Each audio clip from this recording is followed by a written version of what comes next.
Welcome back to my channel. This is Coin Nomad. 안녕하세요. 코인 노마드입니다. 코인게코 마켓캡은 변동사항이 없고 비트코인도 거의 변동사항이 없습니다. 36,291불이고 왜 그러면 이렇게 변동성이 없고 언제까지 변동성이 없을 것이냐. 일단은 주식시장과 마찬가지로 비트코인, 크립토커런시 코인 시장도 다음 주 수요일까지는 수요일날 이후에 어떤 큰 변화가 있나. 기사 중에 미국 6월의 회의 FOMC에 관한 것을 한번 찾아보겠습니다. 자, 한국 SBS 거를 한번 봤습니다. 미 5월 소비자 물가 5% 상승, 테이퍼링 빨라지나. 이 테이퍼링은 긴축이지요. 인자율도 올라갈 수 있고 어떻게 긴축을 할 것인가. 이런 뉴스가 지금 나오고 있는데 다른 뉴스 한번 봤습니다. 이데일리에서 미 5월 물가 정점론 확산, 테이퍼링 신호 연결은 가능성이 적다. 파월 의장이 나와서 페더럴 리저브에서 6월의 회의, 이게 가장 중요한데 과연 어떻게 말할 것인가, 어떤 방향으로 끌고 갈 것인가를 확인하지 않으면은 그 다음의 진행 사항을 알 수 없다. 시장은 다음 주 연준 회의를 기다리고 있다고 합니다. 연방준비제도위원회는 어떤 조치도 취하지 않을 것이다, 이렇게 예상하고 있습니다. 하지만 시장 전문가들은 연방준비제도 이사회가 금리나 인플레이션에 대한 전망을 어떻게 뒤집을지를 주시하고 있습니다. 물론 아무것도 안 하고 그냥 갈 수도 있고 아니면은 뒤집을 수도 있기 때문에 이것에 주목해야 되는데, 투자자들은 다음 주 수요일 오후에 있을 FOMC의 결과를 기다리고 있기 때문에 주식시장은 횡보할 수 있다, 이제 이렇게 말하고 있는데, T3Live.com의 수석 전략 책임자인 스캇 레들리는 시장은 엄청난 투자를 하기 전에 다음 주 수요일이 지나야 한다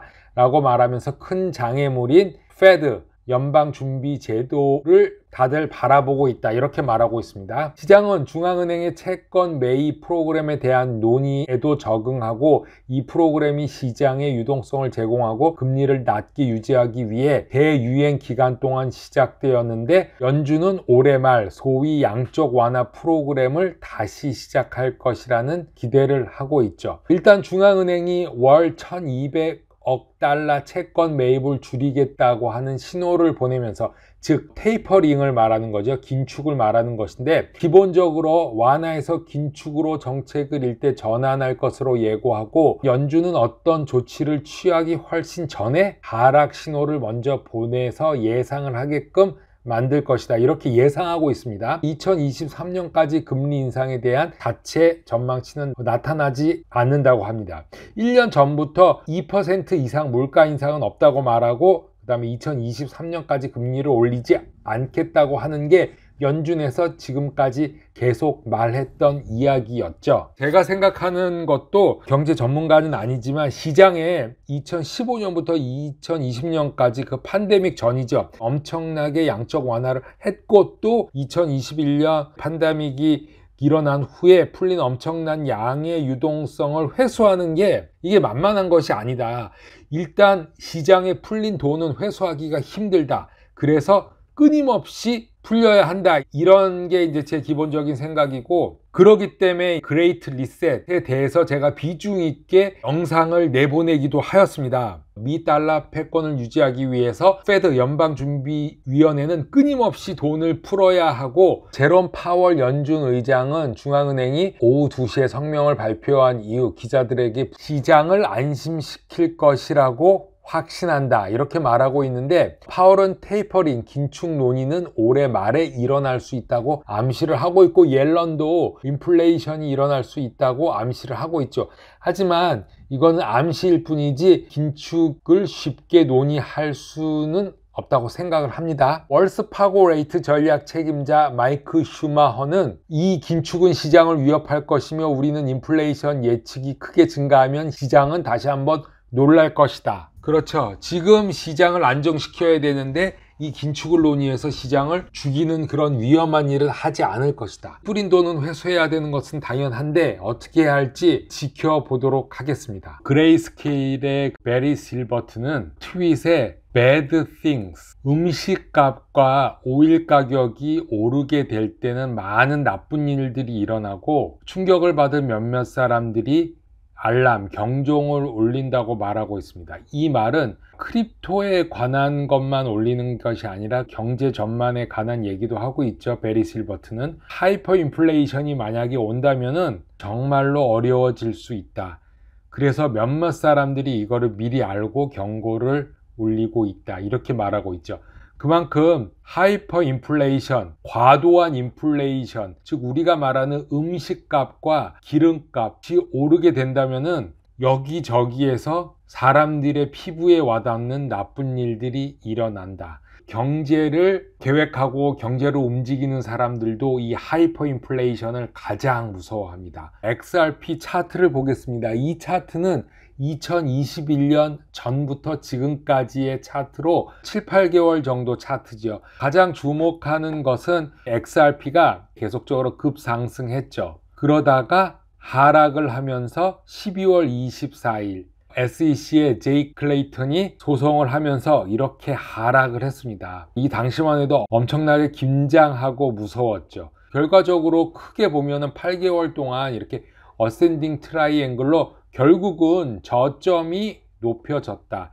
비트코인과 그 다음에 이더리움과 XRP는 전혀 다른 차트죠. 이제는 저점이 80센트에서 1불 정도 갔죠. 1불 33을 뚫으면은 13불 33까지도 갈 수 있다. 자, 이번 기사는 리플과 코인베이스가 로비 활동으로 많은 돈을 쓰고 있고 더 나은 better regulation을 추구하고 있다. 이런 기사를 보겠습니다. 정부를 끌어들이기 위해서 워싱턴에서 로비 활동을 강화하고 있는 리플과 코인베이스는 올해 로비 예산을 크게 늘리면서 가장 많은 성과를 거두고 있는 기업이라고 소개하고 있습니다. 미국의 암호화폐 회사들은 업계를 위한 더 나은 법을 원하고 있으며 비트코인이 자산 계급 주류로 자리 잡은 가운데 올해 암호화폐 기업들이 워싱턴에서 로비를 대폭 늘렸다는 새로운 보고서가 나왔지만 이것들을 방해하는 몇 가지 문제가 있죠. 그 중에 하나가 비트코인과 관련한 랜섬웨어 공격의 급증입니다. 하나의 예로 파이프라인 공격으로 인해서 FBI가 다시 비트코인을 찾아왔죠. 또 이것이 문제가 됐습니다. 어떻게 비트코인을 찾아왔는지. 프라이빗 키, 개인 키가 사람에 의해서 나온 것인지 아니면 새로운 FBI 기술인지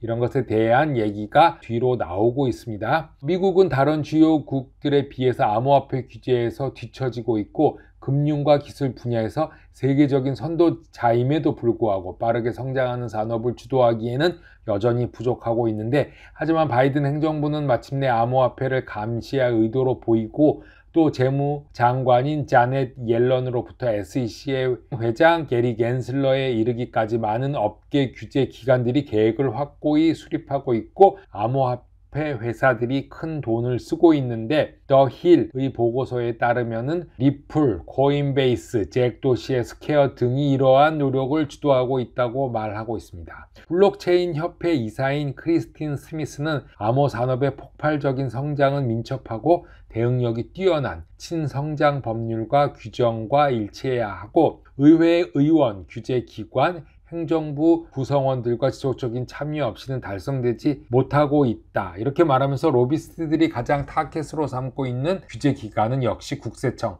IRS와 SEC, 증권거래위원회입니다. 또 다른 리플 기사가 나왔습니다. 이거는 코트에서 브래드 갈링하우스를 변호하기 위한 새로운 변호인 그리고 SEC는 한 명이 사퇴하였죠. 자, 리플은 법정에서 브래드 갈링하우스를 변호하려는 새로운 변호사를 환영한다고 말했는데 그 변호사는 제임스 K라고 합니다. SEC 사건에서 리플의 법적 변호에 관한 뉴스를 자주 공유하는 트위터를 통해 새로운 변호사가 리플에 합류했다고 밝히고 있습니다. 그러는 동안에 SEC 변호사 중에 한 명은 떠나간 소식도 전하고 있습니다. 리플은 점점 유리한 쪽으로 가고 있나 하는 생각이 듭니다. 코인노마드 오늘 여기까지 하겠습니다. 감사합니다.